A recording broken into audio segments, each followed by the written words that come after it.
बिस्मिल्लाहिर्रहमानिर्रहीम। तो नेक्स्ट हम स्टार्ट करेंगे कोलिनोसेप्टर ब्लॉकर्स एंड कोलिनेस्टरेज रीजनरेटर्स। पहले हमने पढ़े थे कोलिनोसेप्टर के ऊपर एक्ट करने वाले ड्रग्स, यानी जो उसको एगोनाइज कर रहे थे, एगोनिस्ट पढ़े थे हमने। ठीक है, अब हम पढ़ेंगे उसके ब्लॉकर्स यानी कि एंटेगोनिस्ट्स। ठीक है, अब कोलिनोसेप्टर एंटेगोनिस्ट की दो क्लासेस हैं। देखें, अब हमारे पास हमें ये पता है ना कि हमारे पास जो कोलिनर्जिक, देखिए हमारे पास दो तरह के रिसेप्टर्स होते हैं, मस्केरिनिक और निकोटिनिक।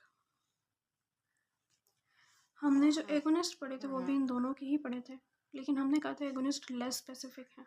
ये नहीं पता चलता कि M1 के ऊपर कौन सा एक्ट करेगा, M2 के ऊपर कौन सा, M3 के ऊपर कौन सा, इसलिए ये लेस स्पेसिफिक है।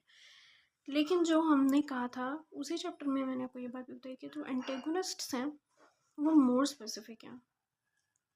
ठीक है, हमने एगोनिस्ट को भी डिवाइड किया था ना निकोटिनिक और मस्केरिनिक में। यहाँ पर हम एंटेगोनिस्ट को भी दो में डिवाइड करते हैं, मस्केरिनिक में और निकोटिनिक में। लेकिन यहाँ पर जो मस्केरिनिक हैं उनको हम M1 में भी लिखेंगे, M2 में भी, M3 के भी होंगे, M4 के भी होंगे, यानी ये मोर स्पेसिफिक हैं जो एंटेगोनिस्ट होंगे। न्यूरोमस्कुलर के भी इसी तरह होंगे, कुछ डीपोलराइजिंग होंगे, कुछ नॉन डीपोलराइजिंग होंगे। ठीक है, इस हिसाब से यहाँ पर क्लासिफिकेशन की गई एंटीकोलिनर्जिक ड्रग की, एंटी मस्केरिनिक और एंटी निकोटिनिक। इसके अलावा इसकी थेराप्यूटिक क्लासिफिकेशन भी जैसे हमने पिछले चैप्टर में पढ़ी थी, वो मैं आपको एट दी एंड बताऊंगी। और एक और है कोलिनेस्टरेज रीजनरेटर्स, ये हम वैसे डिटेल में पढ़ चुके हैं, ऑक्साइंस, प्रालिडॉक्साइंस। ठीक है, अब एंटी मस्केरिनिक में हमारे पास M1 सेलेक्टिव भी हैं, M3 सेलेक्टिव भी हैं, नॉन सेलेक्टिव भी हैं। और एंटी निकोटिनिक में हमारे पास गैंग्लियोनिक ब्लॉकर हैं और न्यूरोमस्कुलर ब्लॉकर ड्रग्स हैं। ठीक है, अब हम आगे देखते हैं मस्केरिनिक एंटागोनिस्ट कैसे काम करते हैं। अब हमारे पास यहाँ पे है कि मस्केरिनिक एंटागोनिस्ट को हम M1, M3 इस तरह डिवाइड कर देते हैं क्योंकि वो रिसेप्टर स्पेसिफिक होते हैं। ठीक है, अब हमारे पास ये बात आती है कि मेन जो टारगेट होते हैं मस्केरिनिक ब्लॉकर ड्रग्स का वो होता है central nervous system, bronchi, GIT and genito urinary tracts. अब सेंट्रल नर्वस सिस्टम में जाने के लिए ना उसको क्या होना पड़ेगा, लिपिड सोल्यूबल होना पड़ेगा। लिपिड सोल्यूबल होने के लिए उसको टर्शरी होना पड़ेगा ताकि उसके ऊपर कोई भी चार्ज ना हो। The major determinant of this property is presence और absence of permanently charged quaternary amine in the drug molecule because charged molecules are less lipid soluble. Next हमारे पास एक ड्रग है एट्रोपिन। इस चैप्टर में the most important drug is atropine. हम atropine से related बहुत सारी चीज़ें पढ़ेंगे। हमने वैसे हमने पिछले चैप्टर में भी पढ़ा था कि फाइसोस्टिगमाइन और नियोस्टिगमाइन में से जो फाइसोस्टिगमाइन था वो हम देते थे एट्रोपिन एंटीडोट के तौर पर। ठीक है, अब हमने तब पढ़ा था कि फाइसोस्टिगमाइन सीएनएस को क्रॉस कर सकता है। इसी तरह एट्रोपिन क्या है कि एट्रोपिन एक प्रोटोटिपिकल नॉन सेलेक्टिव मस्केरिनिक ब्लॉकर है, यानी मस्केरिनिक ब्लॉकर ये M1, M3, M4 सबके ऊपर लग सकता है। The alkaloid is found in Atropa belladonna and many other plants. Atropa belladonna एक प्लांट है, इसका दूसरा नाम है धतूरा। ठीक है, एट्रोपा बेलाडोना के अंदर हमारे पास होती है एट्रोपिन और एट्रोपिन एज अ ड्रग हम यूज़ करते हैं। अब ये है क्या, टर्शरी अमाइन है, लिपिड सोल्यूबल है और ब्लड ब्रेन बैरियर को क्रॉस कर जाती है। ठीक है, बाकी ये बातें आप चाहे रीड करना चाहे कर लें, वैसे यहाँ इंपॉर्टेंट होती है। मैं आपको एक दफ़ा बता देती हूँ कि ड्रग जो है ना वो डिस्ट्रीब्यूटेड होती है CNS के अंदर, आई के अंदर और अदर ऑर्गन्स के ऊपर। अब ये एलिमिनेट कैसे होती है, अब देखें एक ड्रग जो हमने ली है ना उसने एलिमिनेट भी होना है। जब जनरल फार्मा आप लोगों ने पढ़ी होगी उसके अंदर हमने देखा होगा कि ड्रग की जो है वो मेटाबोलिज्म कैसे होती है, उसकी एक्सक्रीशन कैसे होती है। तो वो यहाँ पे कह रहे हैं कि ड्रग जो एलिमिनेशन है ना वो हमारे पास लिवर करवा रहा है, लिवर ड्रग को मेटाबोलाइज करवा देता है। ठीक है, और partially unchanged in liver urine, और कुछ जो है वो हमारे पास अनचेंज्ड यूरिन के अंदर ही रिलीज हो जाती है। हाफ लाइफ इसकी 2 hour and duration of action is 4 to 8 hour except in the eye, क्योंकि आईज के अंदर इसका ड्यूरेशन ऑफ एक्शन ज़्यादा होता है। ठीक है, नेक्स्ट हमारे पास ये आ जाते हैं In contrast, the drug used for anti-secretory or anti-spasmodic action in drug, bladder and bronchi are often selected for minimum CNS activity. अब वो कह रहे हैं कि अगर हमने ड्रग को लेना है, अगर तो हम ब्रोंकाइज के लिए इस्तेमाल कर रहे हैं या फिर हम GIT की स्पैस्मोटिक कंडीशन को कम करने के लिए इस्तेमाल कर रहे हैं, तो हमने वो ड्रग लेना है जिनकी लेस CNS एक्टिविटी हो। वाई? क्योंकि हमें CNS के इफेक्ट्स चाहिए ही नहीं। CNS के इफेक्ट्स ओबियसली डेंजरस होते हैं, कुछ कम्प्लेक्स इफेक्ट्स होते हैं जिन्हें हम कंट्रोल नहीं कर पाते। इसलिए हमने हमेशा वो ड्रग प्रेफर करना है, मैंने आपको पहले भी बताया था, जिसके मिनिमम CNS इफेक्ट्स हो, एक्सेप्ट अगर हमें वो ड्रग CNS में ना चाहिए। अगर हमें वो ड्रग CNS में ही चाहिए तो फिर हमने ऐसा ही ड्रग चूज़ करना है जो कि लिपिड सोल्यूबल हो, जो कि CNS में जा सकता हो। नेक्स्ट है मैकेनिज्म ऑफ एक्शन। अब हमारे पास ये जो मस्केरिनिक एंटेगोनिस्ट हमने देखे हैं ये किस तरह से काम करते हैं। मस्करीनिक एंटेगोनिस्ट हमारे पास कॉम्पिटिटिव होते हैं, ठीक है। यानी अगर हम कोई एगोनिस्ट देंगे तो ये कॉम्पिटिटिव जो एंटेगोनिस्ट है यहाँ से हट जाएंगे और हमारे पास इफेक्ट जो है वो रिवर्स हो जाएगा, ठीक है। तो कॉम्पिटिटिव ब्लॉकर्स होते हैं या फिर इसी को सरमाउंटेबल ब्लॉकर्स भी कहते हैं, ठीक है। ये बात उसने यहाँ पर लिखी हुई है कि कॉम्पिटिटिव ब्लॉकर हैं या सरमाउंटेबल फार्माकोलॉजिकल एंटेगोनिस्ट्स हैं।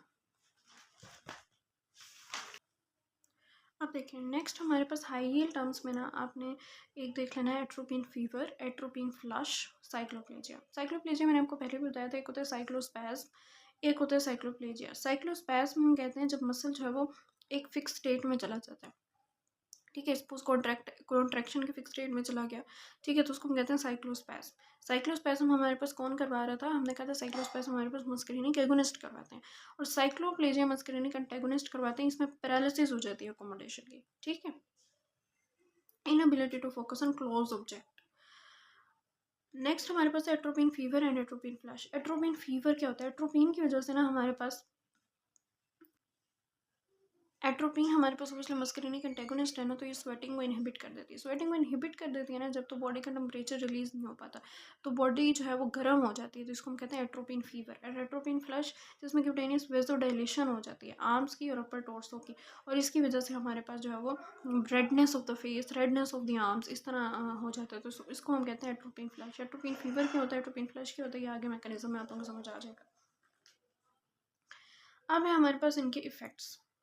अब हमारे इनके इफेक्ट्स जो है ना हमारे पास सीएनएस से लेकर होल बॉडी तक है। सीएनएस, हार्ट, जीआईटी के ऊपर, ब्रोंकाई के ऊपर किस तरह से ये काम करते हैं। सीएनएस के इफेक्ट्स बहुत लेस प्रिडिक्टेबल हैं, ठीक है। मोस्टली सीएनएस के इफेक्ट हर जगह लेस प्रिडिक्टेबल होते हैं, हमें समझ नहीं आती कि सीएनएस के इफेक्ट इस तरह क्यों आए हैं।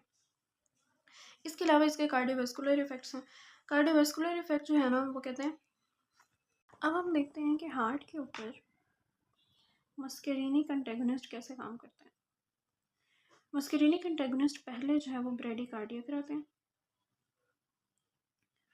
आफ्टर सम टाइम ये करवाते हैं टैकीकार्डिया, ठीक है। अब ब्रेडिकार्डिया क्यों हुआ, देखिए हमने पढ़ा था कि जब हम यूं सिनैप्स बनाते थे तो यहाँ पर हमने एक रिसेप्टर्स पढ़े थे जिनका हमने नाम रखा था ऑटो रिसेप्टर्स। वो एसिटाइलकोलिन की सिक्रीशन को कंट्रोल कर रहे थे, ठीक है।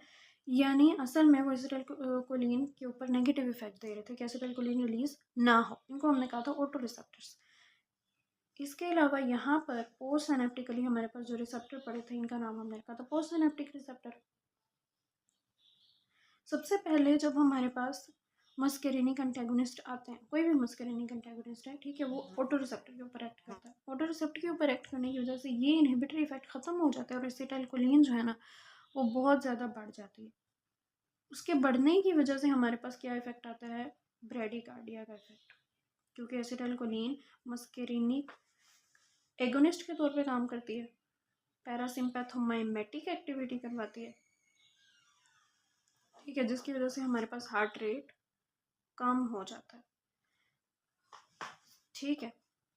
लेकिन टैकीकार्डिया क्यों होता है, वही हम मस्करीनिक एगोनिस्ट जो पोस्ट सिनेप्टिक रिसेप्टर के ऊपर काम करते हैं वो इसको इनहिबिट करवा देता है ना, तो हमारे पास एसिटाइलकोलिन इसके ऊपर लगती ही नहीं है। अच्छा, अब हमारे पास मस्करीनिक एंटागोनिस्ट जो पोस्ट सिनेप्टिक रिसेप्टर्स को इनहिबिट करवा देते हैं ना, तो हमारे पास क्या होता है कि जो ऑपोजिट इफेक्ट होता है इसका, मस्करीनिक से ऑपोजिट इफेक्ट जो होगा वो ऑब्वियसली हमारे पास एड्रीनो रिसेप्टर्स का होगा, वो ज़्यादा हो जाता है, क्योंकि मस्करीनिक इफेक्ट तो अब है ही नहीं उसको इनहिबिट करने के लिए, तो एड्रीनो रिसेप्टर्स का इफेक्ट जो है वो बढ़ जाता है।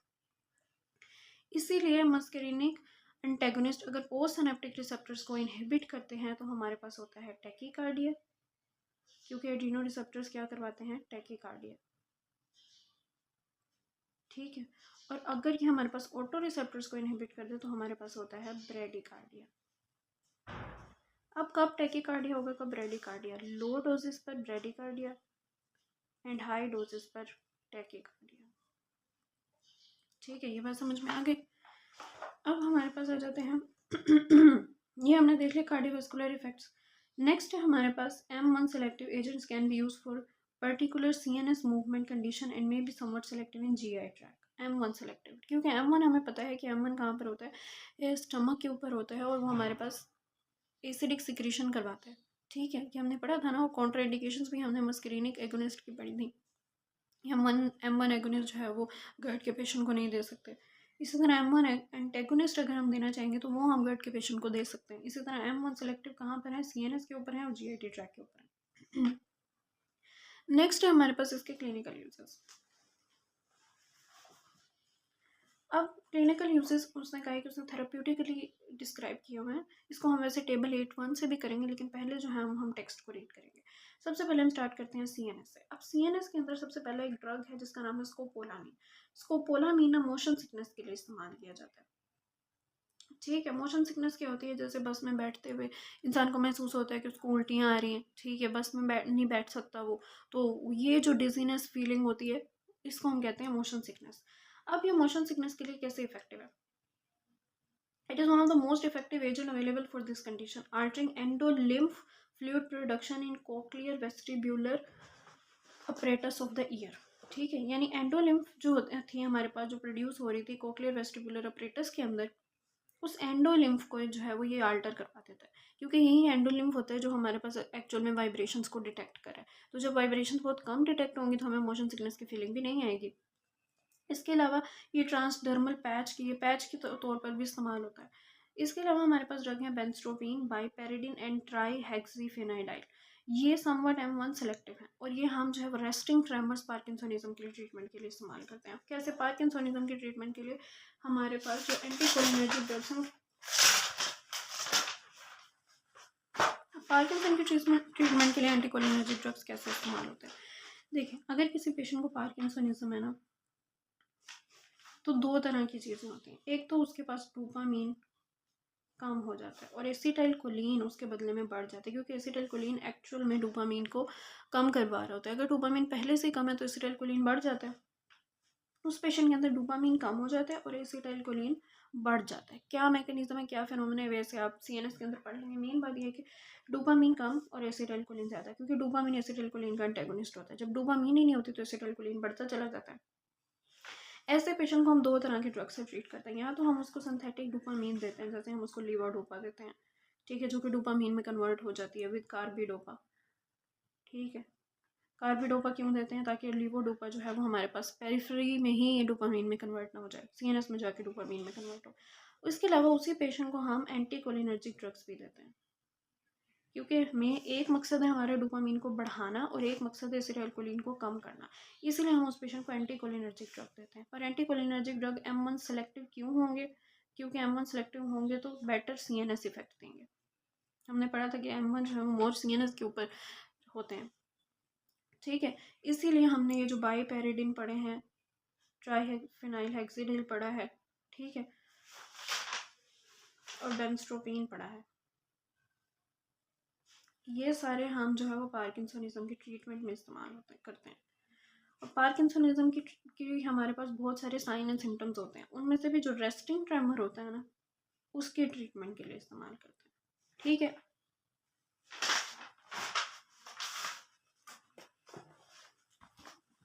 ये देखें, treat the resting tremor of parkinsonism as well as to reduce the extrapyramidal symptoms and dystonias due to typical antipsychotic medications.